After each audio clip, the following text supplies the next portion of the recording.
Have you ever wondered why some people walk in peace, no matter the storms of life, while others are restless even in times of abundance?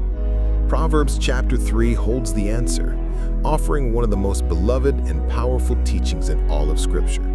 It is not just poetry, but a divine roadmap for those who long to live securely under God's wisdom. The chapter begins with a tender plea from a father to his son. "My son, do not forget my teaching, but let your heart keep my commandments, for length of days and years of life and peace they will add to you." The message is clear. Obedience to God's wisdom brings not just survival, but flourishing, extending life and filling it with peace. Solomon, the wisest man to ever live, urges his son, and by extension, all of us, to embrace faithfulness and steadfast love, to bind them around the neck like a necklace, to write them on the tablet of the heart. For in doing so, we find favor and good success in the sight of God and man.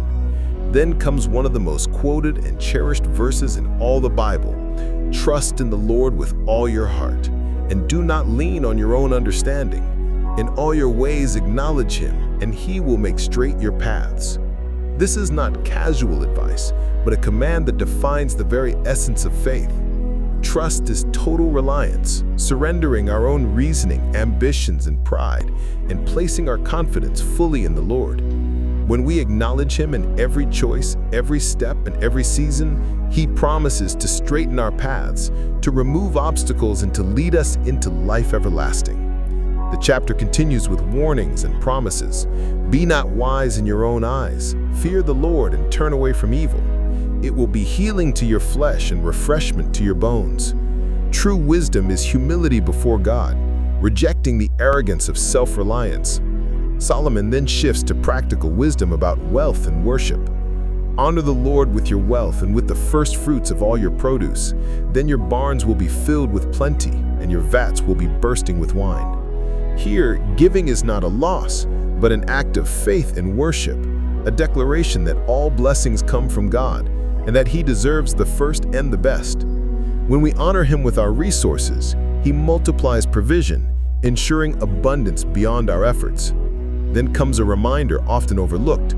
"My son, do not despise the Lord's discipline or be weary of His reproof, for the Lord reproves him whom He loves, as a father the son in whom He delights."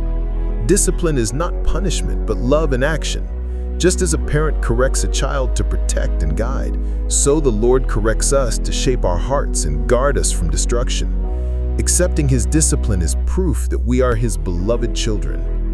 Then the chapter bursts into a hymn of praise for wisdom.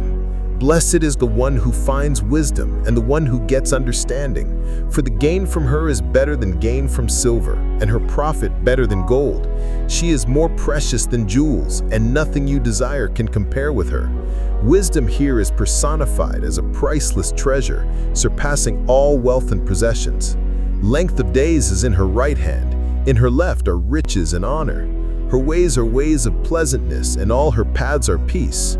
She is a tree of life to those who lay hold of her, and those who hold her fast are called blessed.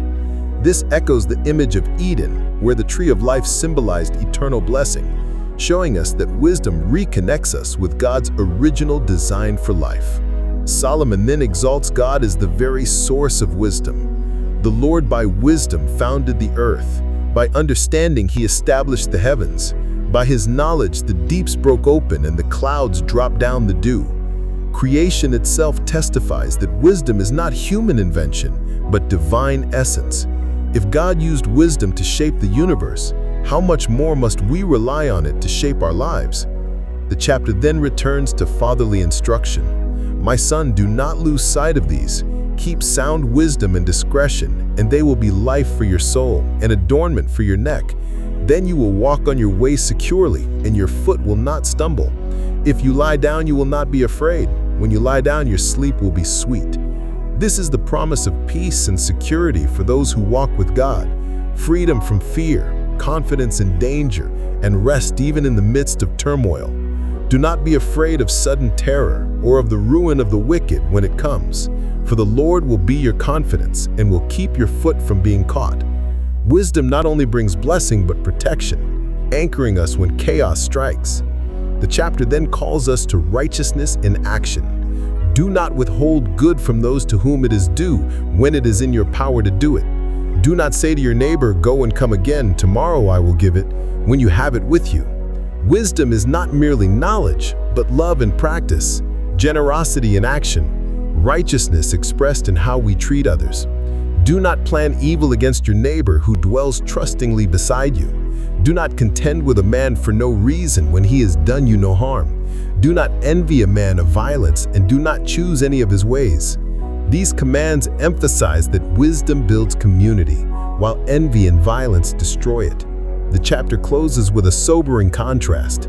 For the devious person is an abomination to the Lord, but the upright are in his confidence. The Lord's curse is on the house of the wicked, but he blesses the dwelling of the righteous.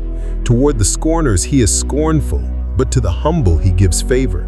The wise will inherit honor, but fools get disgrace. This conclusion is both a warning and a promise.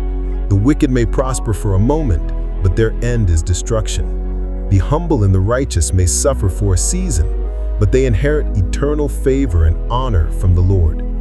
Proverbs Chapter 3 is not just instruction, it is an invitation to a way of life rooted in trust, humility, generosity, and righteousness. It calls us to trust the Lord with all our heart, to acknowledge Him in every step, to embrace His discipline as love, to value wisdom above wealth, and to walk in kindness toward others. It offers a vision of life filled with peace, abundance, protection, and honor. Imagine a life where your sleep is sweet, your paths are straight, your heart is secure, your soul is adorned with wisdom, and your home is blessed by the Lord. That is the life Proverbs 3 holds out to those who seek wisdom. The question it leaves us with is this: will we trust God fully, honor Him with our best, and walk in wisdom that leads to life?